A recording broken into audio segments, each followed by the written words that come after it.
সেদিন আমার ক্লিনিকে নির্মলা দেবী এসেছিলেন, তার বয়স 65।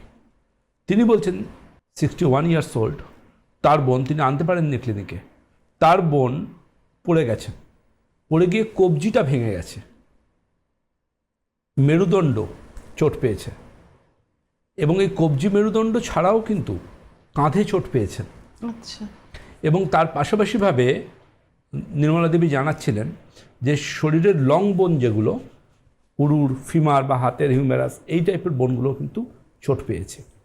পেন হচ্ছে, উনি বলছেন পড়ে যাওয়ার পরও ঠিক আছে, বিছনায় বসা এগুলো করতে পারছে, কিন্তু হাঁটাচলাটা করতে পারছে না, পেন আছে।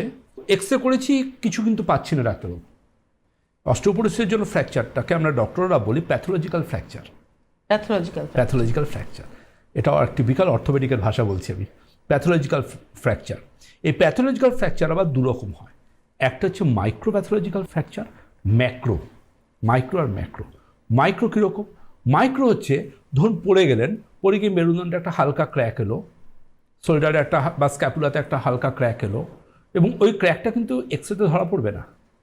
এক্সরে করে এক্সরে রিপোর্ট দেখে আমরা লাইটে ধরে দেখবো যে তো নর্মালি লাগছে, কারণ খুব বড় সড়ো এরকম ম্যাক্রো ফ্র্যাকচার না হলে সেটা কিন্তু এক্সরেতে বোঝা যাবে না, বিশেষ করে অস্টিওপোরোসিসের পেশেন্টদের।